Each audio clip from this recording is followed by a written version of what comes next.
Deuteronomy 8 verse 18. But remember the Lord your God, for it is He who gives you the ability to produce wealth, and so confirms His covenant, which He swore to your ancestors as it is today. Napag-usapan natin sa mga nakaraang mga videos ang ilang mga witnesses sa nasabing trust fund ng Marcos Wealth o Marcos Gold na nagsisilbing dahilan ng mainit na pinag-uusapan ngayong Wealth for Humanity na nakasaad sa last will and testament ng dating Pangulong Ferdinand Marcos Sr.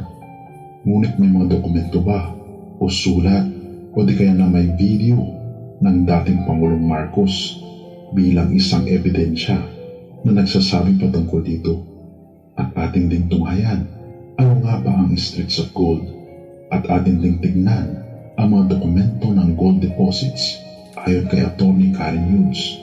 Kung hindi mo magpatuloy tayo, marami sa atin ang nagtataka at nagugulat sa mga kwento patungkol sa Wealth for Humanity. Ang iba'y natutuwa, ang iba namay hindi naniniwala at nagagalit, ang iba namay hindi lang pinapansin. Ngunit sa pagkakataong ito, ating tignan sa anggulo ng dating Pangulong Marcos ang patungkol sa mga dokumento at salaysay niya mismo na maaaring makakadagdag sa ating natututang pag-iisip. Perhaps I can tell you that the property of the Marcoses has been brought into a blind trust. And not a 2020 blind trust either. It's a real blind trust. And we don't know exactly how that blind trust operates the property. The only property that we have control of are two or three houses. One in the province of Ilocos Norte, not two. Two in the province of Leyte and one in Manila, 5. Then the schooling for the children up to possibly a doctorate.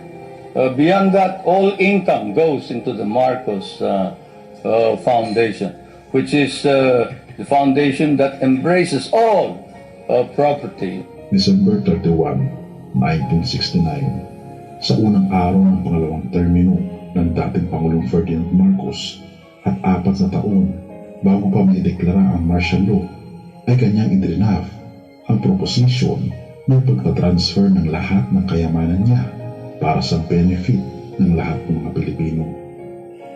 Ito ang drinaf ng dating Pangulong Ferdinand Marcos, December 31, 1969.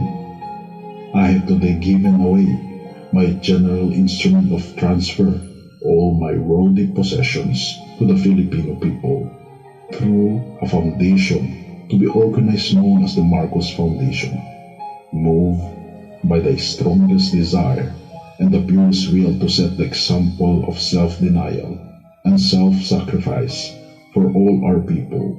I have today decided to give away all my worldly possessions so that they may serve the greater needs of the greater number of our people. It is my wish that these properties may be used in advancing education, science, technology, and arts.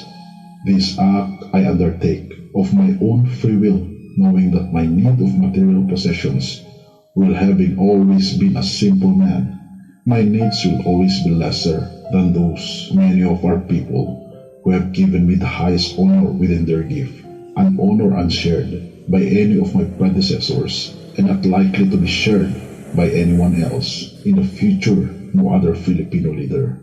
Since about a year ago, I've asked some of my closest confidants to study the mechanics of this decision. Today, studies have been completed and a foundation will be formed to administer these properties and all funds that may be generated therefrom. My wife Imelda is in agreement with this decision. Provisions will be made for my children so that they shall be assured of satisfactory education and be prepared to meet their lifetime duties and endeavors. For the moment, my most sincere hope is that this humble act shall set the example and move to greater deeds of unselfishness and compassion many of our countrymen whose position in society gives them a stronger duty to minister to the needs of our less fortunate brothers and countrymen. Lagda, Dating Pangulong Ferdinand Marcos. Ito'y pinatibayan pa sa personal na diary ng dating Pangulong Marcos na nag-leak at lumabas sa publiko, ngunit iilan lamang ang nakakita nito.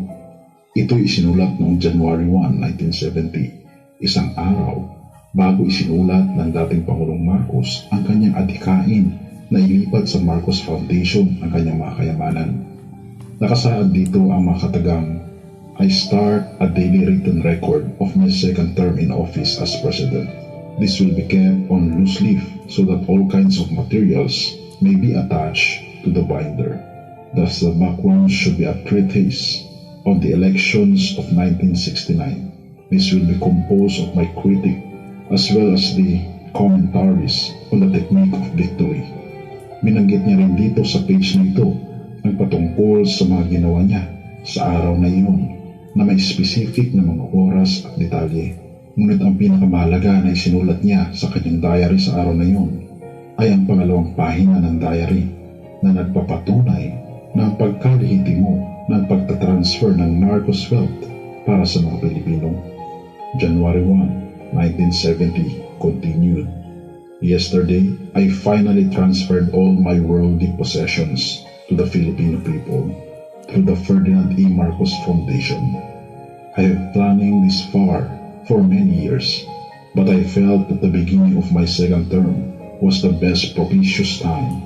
This was a decision arrived after a long deliberation and was not a result of peril, anger, despair, or evasion, nor it is due to a sense of guilt because some of the funds came from the Yamasita treasury, nor it is just a political stand. I have no further political place, and it seems a burden has been lifted from my shoulder. The surprising thing is that the reaction of people seemed to be of no consequence to me. It was a noble act waiting to be done. I feel far above all the pettiness of men, and I look down on them with some contempt, but with a counterbalance of understanding. Kung ating mapapansin, kaibigan, na ang date ng pagtransfer ng lahat ng kayamanan ng Marcos para sa benefit ng taong bayan ay matagal nang isagawa bago pa maideklara ang martial law, na sinasabing ito raw ang time na kung saan sa martial law daw ay dito naganap ang pagkakamkam ng mga ginto ng mga Marcos sa Pilipinas.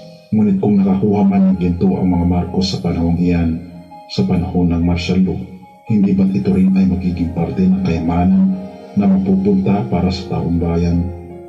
Ngunit bakit nga ba hindi inilabas ang mga kayamanan ito sa panahon ng mga nakaraang administrasyon? Ito'y ating tatalakayin sa mga susunod na contents at atin itong abangan. At dahil mahaba na ang usapan, kaibigan, ay ating pag-usapan sa susunod na talakayan ang patungkol sa Streets of Gold at ang mga kopya na hawak ni Attorney Carly News patungkol sa gold certificates. Matthew 6 verse 19 to 21. Do not lay up for yourselves treasure on earth, where moth and rust destroy, and where thieves break in and steal, but lay up for yourselves treasure in heaven, where neither moth nor rust destroys, and where thieves do not break in and steal. For where your treasure is, there your heart be also. Kaibigan, lahat ng kayamanan sa lupa ay kumukupas at nawawala. Ngunit ang lahat ng kayamanan na naiipok para sa langit ay ang kayamanang mananatili magpakailanman. At ang kayamanang iyan ay makikita lamang sa ating Panginoong Hesukristo.